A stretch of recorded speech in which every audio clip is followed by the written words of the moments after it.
Hello అండి. నేను మీ Sahithya. Welcome back to my channel Sahi vlogs. So అందరూ ఎలా ఉన్నారు? ఈరోజు మన ఛానల్‌లో చాలా సింపుల్ రెసిపీ అయిన ఇడ్లీ ఉప్మాని ఎలా చేసుకోవాలో చూసేద్దాం. ఇంట్లో కాస్త ఇడ్లీలు ఎక్కువైనా లేదా చల్లారిపోయినా ఇడ్లీ తినాలంటే చాలా కష్టంగా ఉంటుంది.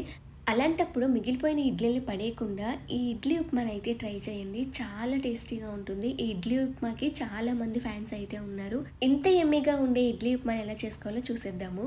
ఫస్ట్ స్టవ్ ఆన్ చేసుకొని ఒక ప్యాన్ పెట్టుకొని అందులోని ఒక 2 టేబుల్ స్పూన్ వరకు ఆయిల్ అయితే యాడ్ చేసుకోండి. ఆయిల్ కాస్త హీట్ అయిన తర్వాత ఇప్పుడు ఇందులోకి 1 స్పూన్ పచ్చిశనగపప్పు, తర్వాత 1 స్పూన్ మినప్పప్పు, హాఫ్ స్పూన్ ఆవాలు, హాఫ్ స్పూన్ జీలకర్ర వేసుకొని ఒక 2 మినిట్స్ వరకు అయితే కాస్త కలర్ చేంజ్ అయ్యేంత వరకు అయితే వీటిని ఫ్రై చేయండి.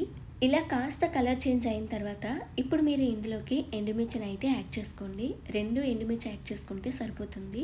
దీని తర్వాత మీరు ఇందులోకి కాస్త కరివేపాకు, అలానే ఒక చిన్న కప్పు ఆనియన్స్ కూడా యాడ్ చేసేసుకోండి. నెక్స్ట్ ఇందులోకి చిల్లీస్ కూడా యాడ్ చేసుకోండి. నెక్స్ట్ ఇందులోకి చిన్న చిన్నగా కట్ చేసుకున్న అల్లం ముక్కలు కూడా యాడ్ చేసుకోండి. ఇప్పుడు ఈ మొత్తాన్ని ఒకసారి బాగా కలిసేలాగా కలిపేసుకొని ఇప్పుడు ఇందులోకి మీరు సరిపోయేలాగా సాల్ట్ అయితే యాడ్ చేసేసుకోండి. ఇడ్లీలో సాల్ట్ ఉంటుంది కాబట్టి ఆల్రెడీ మీరు సాల్ట్ వేసుకునేటప్పుడే చెక్ చేసుకోండి. మీరు టేస్ట్కి సరిపోయేలా సాల్ట్ అయితే యాడ్ చేసుకోండి. ఇప్పుడు ఇందులోకి కాస్త జీడిపప్పు అయితే యాడ్ చేసుకోండి. ఇది ఆప్షనల్ మాత్రమే, మీకు నచ్చితే వేసుకోవచ్చు లేకపోతే లేదు. బట్ జీడిపప్పు వేస్తే ఇంకా టేస్టీగా ఉంటుంది.